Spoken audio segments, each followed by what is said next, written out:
같이 읽어보겠습니다. 사람이 마음으로 자기의 길을 계획할지라도 그의 걸음을 인도하시는 이는 여호와시니라. 아멘.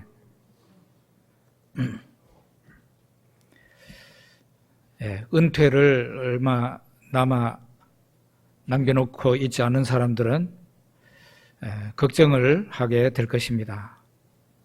나이도 많아지고 이제 다니던 직장도 끝나고 건강도 예전만큼 좋지 않으니 내 인생은 어떻게 되는 건가? 쪼그라들지 않을까? 다른 사람의 인생을 보니까 그런데 나도 쪼그라들지 않을까 염려하고 근심할 수 있습니다. 은퇴를 남겨놓은 사람만 걱정하나요? 청년들은 청년들 나름대로 취직이 잘 안 된다고 다들 걱정하고 있습니다. 중년의 사람들은 다 잘 나갑니까? 그렇지도 않습니다. 중년의 시기에 의외로 실패하는 사람들이 너무 많습니다. 지뢰밭을 걸어가는 심정으로 중년의 시기를 걸어갑니다. 그렇게 보면은 우리의 삶 전체가 어느 한 사람도 염려에서 벗어날 사람은 없다. 왜? 우리가 신이 아니라 인간이기 때문에 그런 겁니다. 하나님은 오직 걱정하시지 않을 뿐입니다. 그러나 우리는 하나님의 피조물인 우리는 우리의 삶에 대해서 특히 장래에 대해서 염려하지 않을 수가 없고 걱정하지 않을 수가 없어요. 이럴 때 여러분에게도 염려와 근심이 있을 텐데 이럴 때 어떻게 하시나요? 저도 이제 한 2년 있으면은 은퇴를 하게 됩니다. 저는 제 해결책은 하나님 앞에서 승부를 봐야 된다는 생각을 하고 있습니다. 이전에도 하나님 의지하고 살아왔지만은 2년 정도 남겨놓고 있는 현재 시점에서 제가 해야 될 일은 이전보다도 더 강하게 하나님을 붙들어야 된다. 그것이 제가 내린 답이에요. 이전에도 하나님을 붙들고 살아왔지만은 이제 은퇴를 얼마 안 앞두고 있는 나로서는 하나님의 도움이 절실하기 때문에 은퇴 이후의 나의 삶에 대해서 하나님의 도우심이 나타나야만 되기 때문에 더 강하게 하나님을 붙잡고 늘어져야 되겠다. 그게 제 해답이에요. 제가 얻은. 내 힘으로는 해결 불가능이기 때문에 내가 지금까지 주님을 붙들었던 것보다도 더 강하게 더 진실된 기도를 하나님 앞에 드려야 된다. 저는 그렇게 기도를 해요. 하나님 아버지, 제가 이제 2년 후에 은퇴합니다. 제 인생이 은퇴하고 난 이후가 은퇴하기 전보다 훨씬 빛나게 해주세요. 그렇게 기도합니다. 은퇴하기 전보다, 현직에 있을 때보다 은퇴하고 난 후가 훨씬 더 빛나게 해주십시오. 내가 하나님 앞에서는 약한 자지만은 사람들 앞에서는 언제나 당당하고 떳떳하게 살다가 주눅들지 않게 살다가 쪼그라들지 않게 살다가 하나님 앞에 가게 해주세요. 그거 완전히 100% 제 마음을 하나님 앞에 내놓고 기도를 합니다. 감 쓸 필요가 있나요? 그렇게 되기를 원하는 마음이 내 속에 있기 때문에 그 원하는 바를 하나님 앞에 아뢰는 겁니다. 모세가 120세까지 그 기력이 쇠하지 않고 그의 눈이 흐리지 않았다 그랬는데 하나님 저도 그렇게 되게 해주십시오. 여호수아와 갈렙이 80세가 넘어서 가나안 땅을 요단강을 건너서 가나안 땅으로 진격해서 그 땅에 무시무시한 힘센 자들을 다 정복하고 전쟁에서 승리했습니다. 하나님 저도 피해를 보거나 쪼그라들거나 사람들 앞에 징징대거나 힘없는 자로 아이고 불쌍한 사람으로 그렇게 비치면서 사는 인생이 아니라 남들 앞에 항상 떳떳하게 말하고 쪼그라들지 않고 빛나는 인생, 정말 예수 믿는 자의 인생을 살다가 가게 해주십시오. 그렇게 저는 기도하고 있고 이전보다도 더 강력하게 하나님 앞에 기도하고 있어요. 이전에도 하나님 믿고 살아왔어요. 그렇지만은 은퇴를 앞두고 있는 지금 현재 더 강력하게 하나님 앞에 승부를 봐야 되니까 그렇게 기도하고 있습니다. 근심 걱정이 있으십니까? 여러분도 근심 걱정이 있으시겠죠? 그런데 근심 걱정한다고 그게 해결됩니까? 안 됩니다. 너희가 근심한다고 해서 키를 한 자나 더 할 수 있느냐? 너희들의 수명을 하루라도 더 연장할 수 있느냐? 예수님 물으셨어요. 안 되는 일이에요. 근심 걱정이 우리의 문제를 해결하는 건 아니에요. 무슨 대책이 있어야 돼요. 무슨 대책을 세울 겁니까? 내 근심 걱정으로 내 인생의 문제가 해결되지 않는다면 그러면 대책은 뭐예요? 하나님이 내 인생을 인도해 주셔야 되는 거죠. 내 삶을 주관하시는 분은 하나님이세요. 하나님께서는 어떤 사람을 높이기도 하시고 하나님께서 어떤 사람은 내리치기도 하시는, 어떤 사람은 죽음에서 살려주기도 하시고 어떤 사람은 하나님께서 죽이신다. 한나의 기도가 그런 기도였어요. 해결책은 이겁니다. 내 삶을 주관하시는 하나님을 더욱 간절히 굳건히 붙잡는 거예요. 그거 이외에 여러분 해결책이 있으면 말해봐요. 내 삶을 주관하시는 분은 하나님이에요. 생사화복, 인간의 생사화복을 주관하시는 분은 하나님이에요. 내가 생사화복을 내 스스로 주관하는 게 아니잖아요. 생사화복을 주관하시는 분은 하나님이시니 하나님께 붙들고 늘어져야 되는 거죠. 두 번째는 하나님 마음에 들도록 살아야 돼요. 하나님 마음에 들도록, 하나님을 기쁘시게 하도록 그렇게 살아야 됩니다. 우리 기도하면서 내 기도가 하나님 앞에 하나님이 내 기도를 꼭 들으시면 좋겠다, 그런 마음, 간절한 마음 가지고 있지 않습니까? 마찬가지로 하나님께서 우리에게 예수님이 말씀하신 거예요. 다른 사람이 너에게 해주기를 원하는 대로 너도 그 사람에게 해라. 하나님과 우리 사이에도 적용되는 거예요. 하나님이 꼭 내 기도를 한마디도 안 빠뜨리고 소중하게 잘 받아주기를 원하는 마음이 있잖아요. 내 기도대로 꼭 해줬으면 좋겠다는 마음이 있단 말이에요. 그러면은 내가 하나님께 대한 거는 어떻게 해야 돼요? 나도 하나님께 그렇게 해야지. 하나님이 하라고 하는 대로 해야 안 되겠어요. 하나님이 하라고 하는 거를 뒷전에 던지고 그렇게 살아가는 사람은 솔직히 말해서 기도 응답을 기대하면 안 돼요.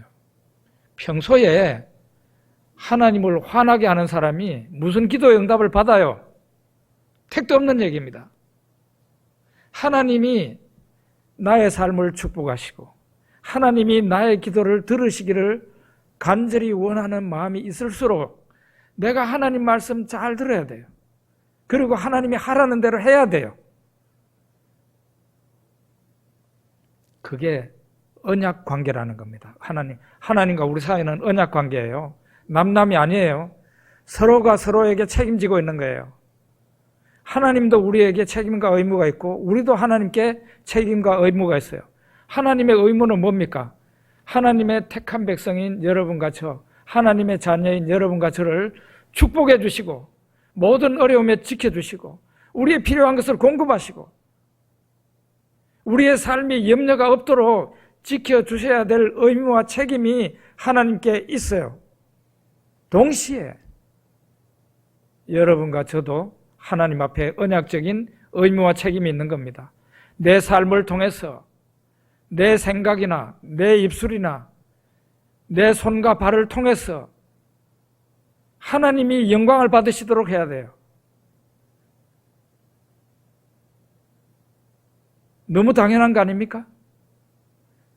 나를 통해서 하나님의 이름이 빛나게 해야 돼요. 그게 하나님께서 우리에게 하라고 하시는 거예요. 언약적인 책임과 의무예요. 나를 통해서 하나님의 명예가 툭툭 떨어지고 예수 믿는 사람들이 욕을 얻어먹고 교회가 욕을 얻어먹고 그렇게 하면 내가 하나님 앞에 언약적인 의무와 책임을 하지 않는 것이 됩니다. 평소에는 지 마음대로 살면서 하나님을 아버지라고 부르면서 기도의 응답을 기대한다면 그거는 굉장한 난센스다는 거죠. 우리가 만약에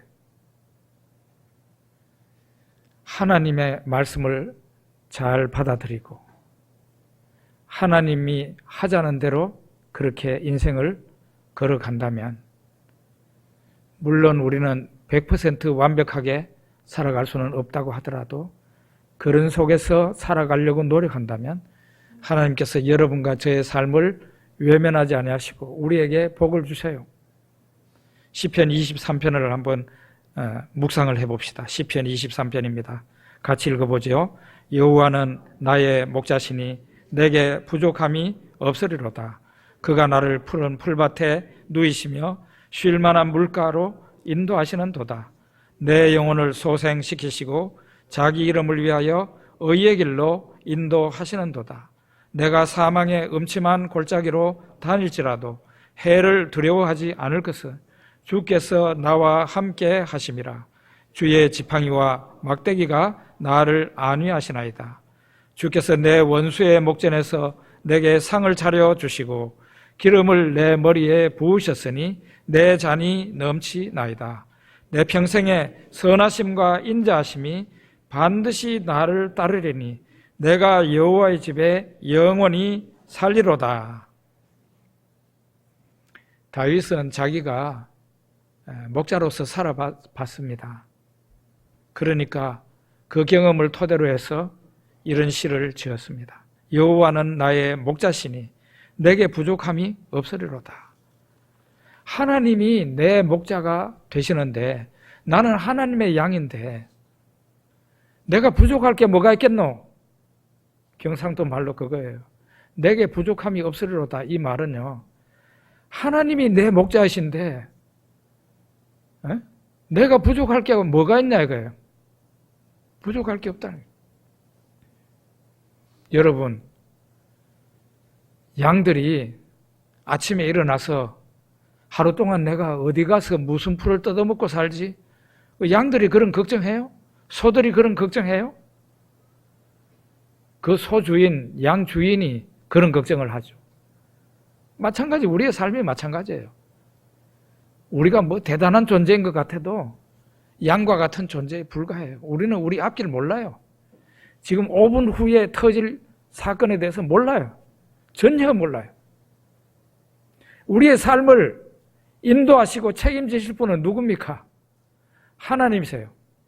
하나님 아버지세요.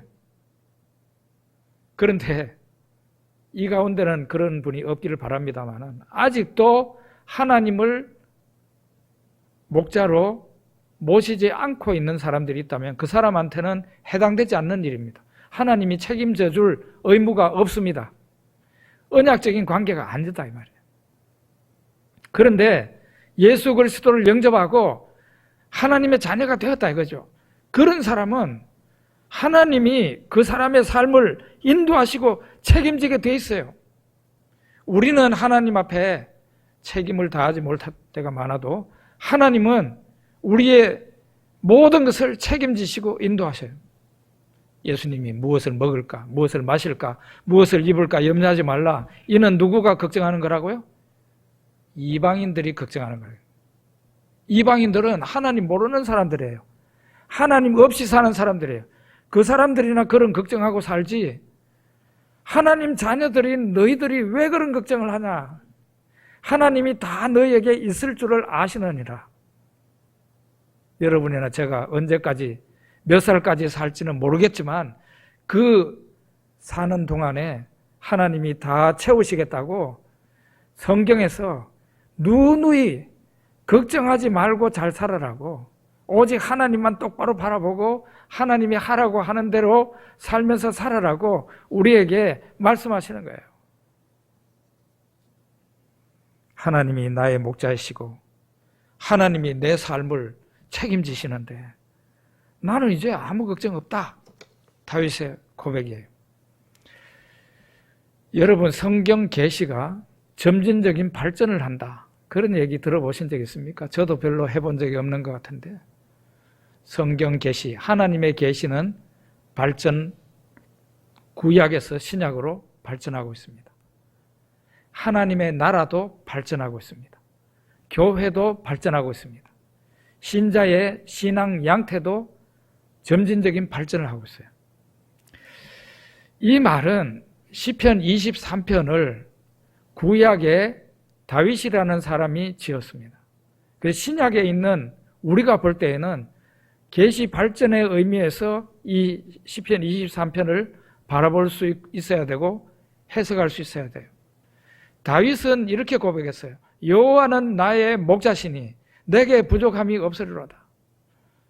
신약 시대에는 하나님의 백성들이 하나님을 향해서 하나님은 나의 목자십니다. 이렇게 부르는 것을 더 좋아하는 게 아니라 하나님은 나의 아버지십니다. 이렇게 부르도록 예수님이 그렇게 하라 그랬어요. 성령께서 여러분과 제 안에 들어와 계시잖아요. 성령께서 여러분과 저에게 감동시키셔서 하나님을 향해서 아빠, 아버지라 부르도록 하셨어요. 그러면은 시편 23편 신약적으로 말을 한다면 어떻게 말을 합니까? 하나님이 나의 아버지시니 내게 부족할 게 뭐가 있겠노? 그게 되는 거예요. 하나님이 내 아버지신데, 예? 뭐가 내한테 부족할 게 뭐가 있어? 부족할 게 없다는 거예요. 우리나라 최고의 기업 삼성그룹의 회장이 아버지라면 그 자녀는 먹고 살 거 걱정해도 해야 됩니까? 하지 말아야 됩니까? 먹고 살 거 걱정한다면 그런 아버지 밑에 있는 자식들이 먹고 살 거 걱정한다면은 그거는 생각을 너무 못하는 거지. 여러분, 우리 아버지는 삼성그룹 회장보다 더 위대하시고 더 돈이 많으시고 전능하신 하나님 아버지세요. 세계를 그분의 뜻대로 움직이고 계시는 아버지세요. 다윗은 구약적인 신앙으로 여호와는 나의 목자시니 여호와 하나님이 내 목자이신데 나는 이제 걱정할 게 없다. 내가 부족할 것도 없다. 하나님이 내 목자신데 다 알아서 다 채워주시는데 이제 우리는 신약시대의 신자입니다. 내가 하나님의 자녀이고 하나님이 나의 아버지신데 하나님이 내 삶을 책임지고 계시는데 내가 왜 걱정을 하겠냐. 내한테 부족할 것도 없고 나는 먹고 살 거 걱정 안 해도 된다는 게 시편 23편에서 우리에게 말하는 거예요. 하나님이 우리를 이끌어서 푸른 초장에 데리고 가서 거기에 눕게 해주시고 쉴 만한 물가로 인도하시고 우리가 때로는 뭐 독초 같은 걸 먹어서 영혼이 육체가 팔이 시들어져 갈 때 하나님이 우리를 데리고 가서 고쳐주시고 의의 길로 인도하시고 때로는 어두침침하고 무서운 사망의 음침한 골짜기로 통과할 때도 그럴 때도 걱정이 없는 것은 우리 하나님께서 우리 옆에서 지팡이와 막대기를 들고 우리 옆에서 인도하고 계시니까 뭐가 걱정이냐. 하나님이 아버지로서 책임을 다하고 계세요. 여러분과 저에게 아무 걱정 없어요. 단지 걱정할 사람은 아직도 하나님을 아버지로 모시지 못한 사람이에요. 불행한 거죠. 그런 사람은 고아와 같습니다. 아버지 없는 사람, 부모가 없는 사람, 고아죠. 아무도 돌봐주는 사람 없죠. 예수 믿지 않는 사람이 바로 그런 사람이에요.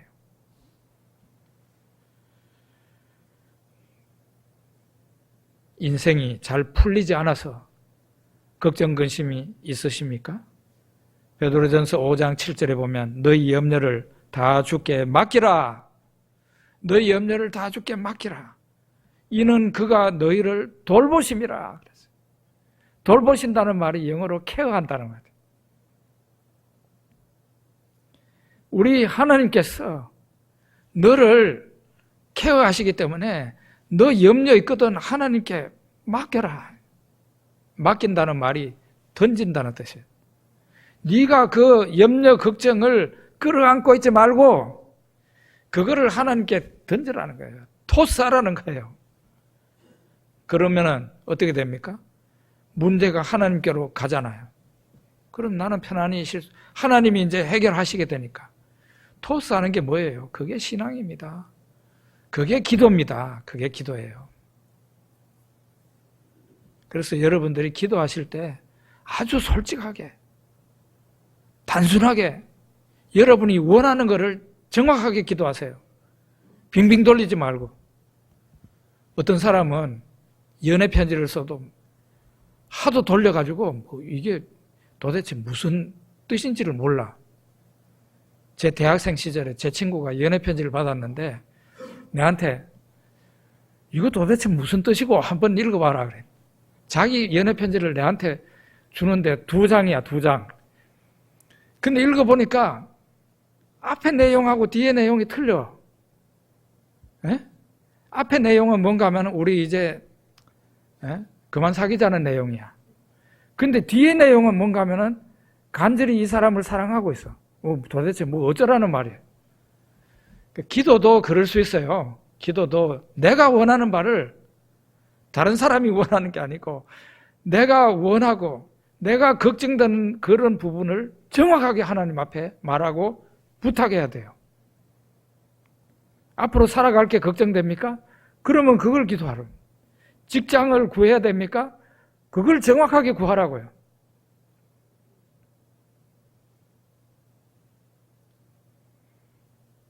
그런데 인생에 성공적인 인생이 되기 위해서는 인생의 실수를 조심해야 돼요. 실수. 인생의 실수를 적게 하는 사람이 성공적인 인생을 삽니다.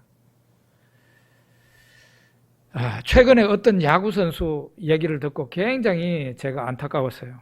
어떤 야구선수, 그 선수는 현직에 있을 때 막 삼성 라이온즈에서 투수로 굉장한 명성을 올린 대스타입니다. 그런데 이제 이 야구선 투수가 던지는 힘이 약해지고 그래 되면은 은퇴해야 되잖아요. 나이도 있고 그러니까. 은퇴를 했어요. 은퇴를 하고 난 뒤에 이 선수의 이름이 점점 사라지고 있었어요. 그런데 JTBC TV에서 야구 예능이 생기면서 최강 야구 그 야구 예능이 생기면서 이 사람이 거기에 발탁이 됐어요. 은퇴한 선수인데 은퇴한 선수 여러 사람이 합류하게 됐는데 이 사람이 거기에 끼인 거예요.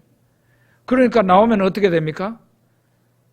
자기가 옛날 실력은 좀 지나갔지만은 갈고 닦아서 제법 괜찮은 공을 던지는 거예요. 그리고 또 안 나올 때는 뒷자리에 앉아가지고 또 말을 하는데 멘트를 날리는데 굉장히 재밌는 멘트를 날려. 그러니까 이 사람이 얼굴이 계속 TV에 나와요. 거기에 나오면은 옛날에 잊혀졌던 이름이 다시 알려지게 되고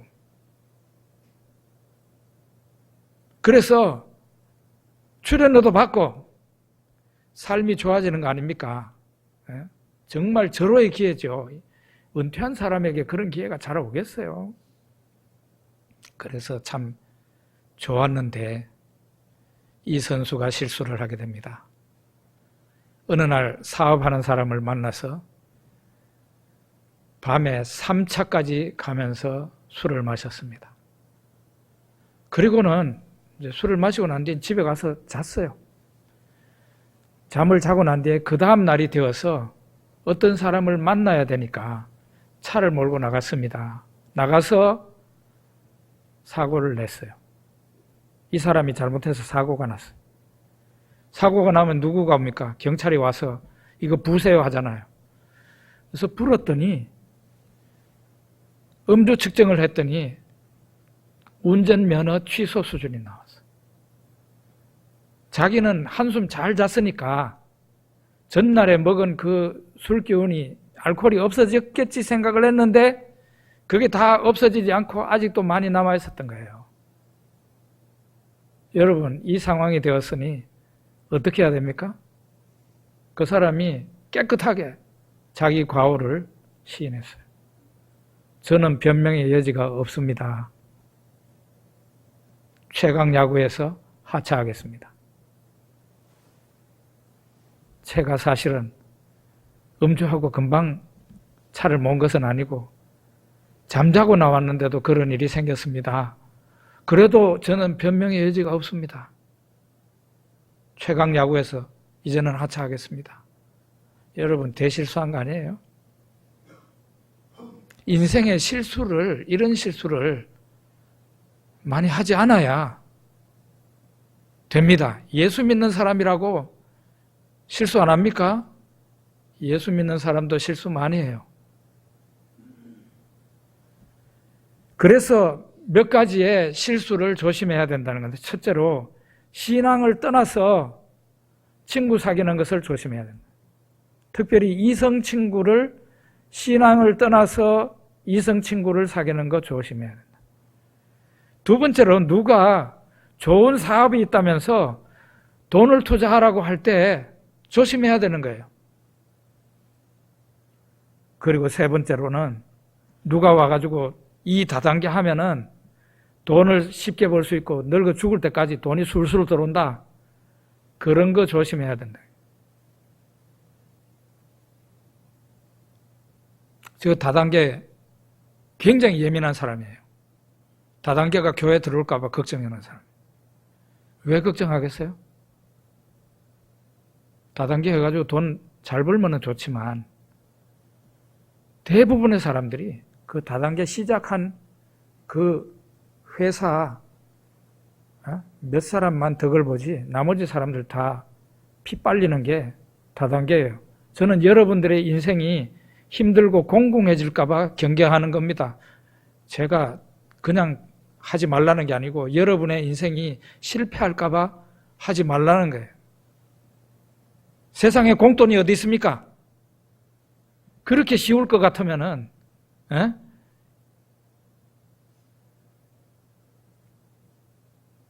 그러고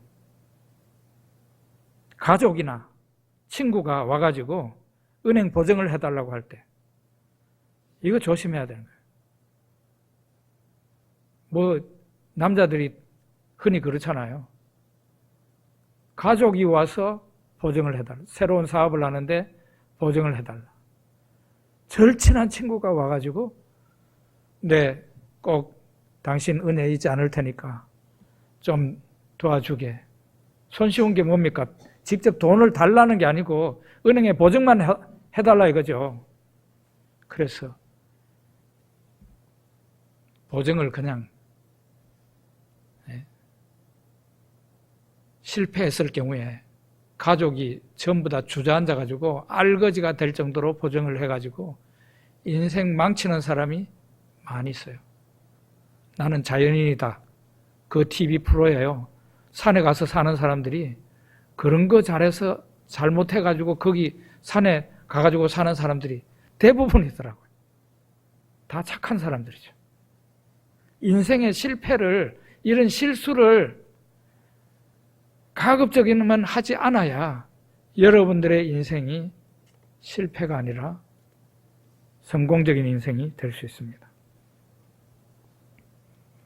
사람이 마음으로 자기의 길을 계획할지라도 그 걸음을 인도하는 자는 여호와시니라. 내 인생에 내가 마음에 작정하고 어떤 계획을 세우면 그 내가 마음에 가지고 있는 계획대로 잘 되던가요? 왜 그럼 잘 안 되면 왜 잘 안 되는 거예요? 내 마음의 생각은 하나님이 내 발걸음을 그렇게 인도해 주시면 성공적이 되고, 내가 거창한 계획을 세웠다 할지라도 하나님이 내 발걸음을 성공의 문으로 인도해 주시지 않으면은 그냥 그거는 생각만으로 끝나는 거예요. 그 많은 대단한 축구 선수들이 골문을 향해서 공을 찹니다. 다 골인을 생각하면서 볼을 찹니다. 차는데 성공하는 골은 아주 드물죠. 골대 안으로 들어가는 골은, 공은 너무 적은 거죠. 대부분의 공이 골대를 맞고 튕겨 나오거나 아니면은 골대 밖으로 나가버리거나. 그게 생각대로 쉽지 않은 겁니다. 내 인생의 꿈과 행복과 계획이 있다면 먼저 하나님 앞에 잘 보여야 돼요. 하나님 앞에 이쁘게 보여야 돼. 저 개인적으로는 제 개인입니다. 하나님 앞에 이쁘게 보이려고 별별 짓 다 합니다. 이쁘게 보이려고. 때로는 위험한 일도 합니다. 하나님 앞에 이쁘게 보이려고.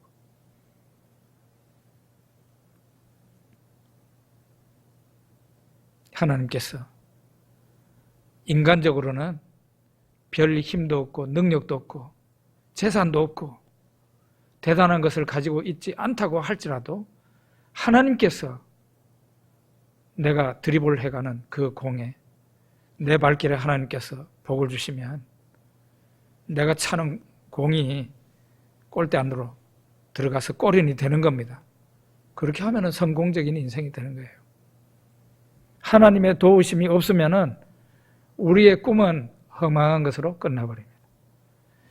여호수아 1장 7절에 오직 강하고 극히 담대하여 나의 종 모세가 내게 명한 그 율법을 다 지켜 행하고 우로나 좌로나 치우치지 마라. 그리하면 어디로 가든지 형통하리니.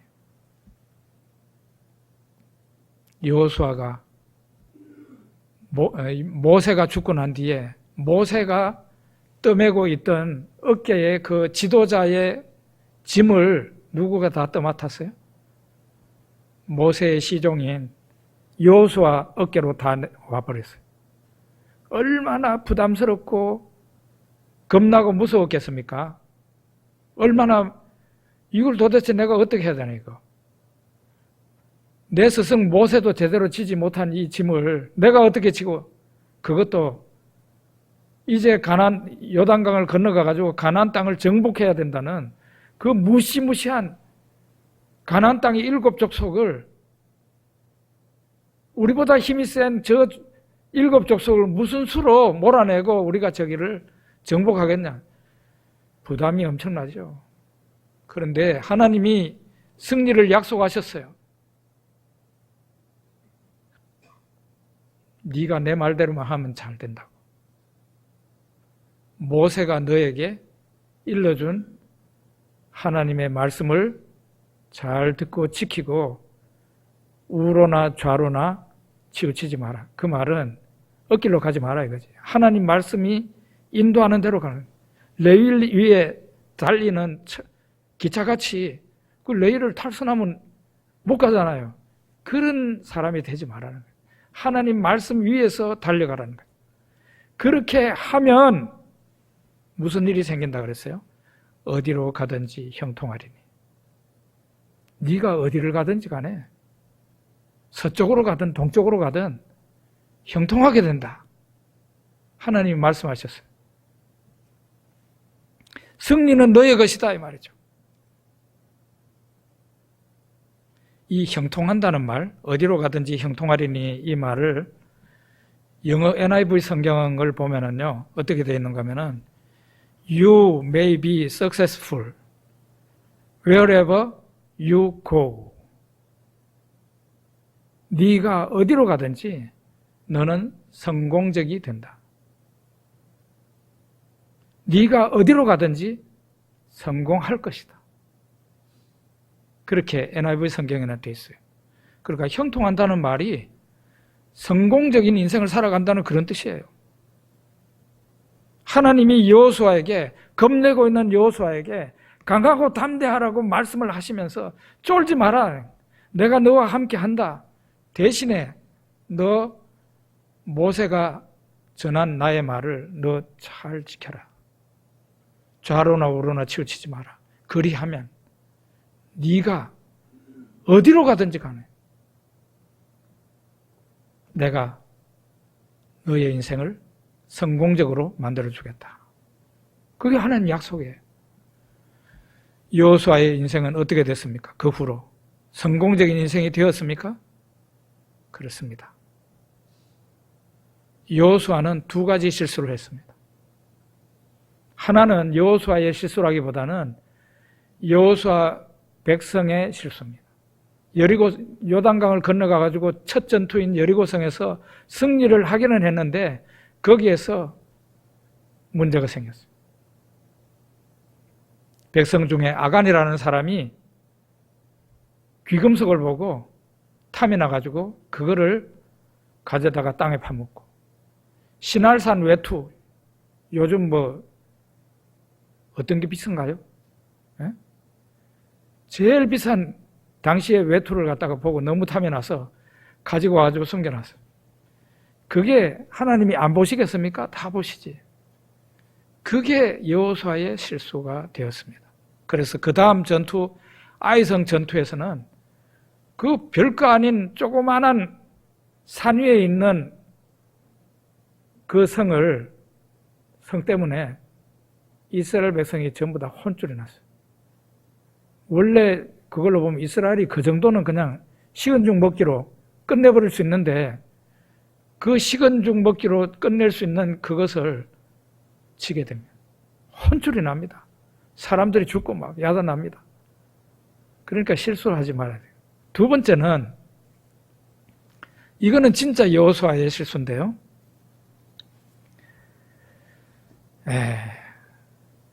기브온 민족이라는, 기브온 족속이라는 그 가나안 땅의 7 족속 가운데 히위 족속이 있는데 그 히위 족속이 기브온 족속이에요. 이 기브온 족속은 가나안 땅에 있는 사람들 가운데 가장 사람도 많고 막강한 족속이에요. 그런데 이 족속이 이스라엘에 화친하러 온 거예요. 화친하러. 멀리서 온 것처럼 떡이 막 멀리서 오면 부패하잖아요. 부패한 떡을 막 내놓으면서 우리는 저 멀리에서 이스라엘의 소문을 듣고 왔습니다. 화친합시다. 그러니까 여호수아가 하나님께 물어보지도 안 하고, 하나님, 이 사람들 왔는데 좋은 일입니까? 나쁜 일입니까? 화친할까요? 말까요? 기도해봐야 될 거 아니에요. 기도도 안 하고 덜컥 화친의 조약을 맺었습니다. 하나님의 이름으로. 그랬더니 딱 조약 맺고 난 뒤에 금방 탄로가 났어요. 그 가까이에 있는 큰 민족이라는 게. 그래서 그들을 이스라엘의 종으로 삼았다고 하는 여호수아의 말씀이 있어요. 여호수아는 두 번의 이 실수 이외에는 하지 않았어요. 여호수아의 인생은 어떻게 됐죠? 늙어서 죽을 때까지 빛나는 인생이 됐습니다. 빛나는 인생. 죽을 때까지 쪼그라들지 않았어요. 구질구질해지지 않았어요. 남들이 막 여호수아가 불쌍해가지고 남들이 와서 막 도와줘야만 되는 그런 인생을 살지 않았어요. 사람들 앞에 당당한 인생을 살다가 가는 사람이 되었다 말이에요.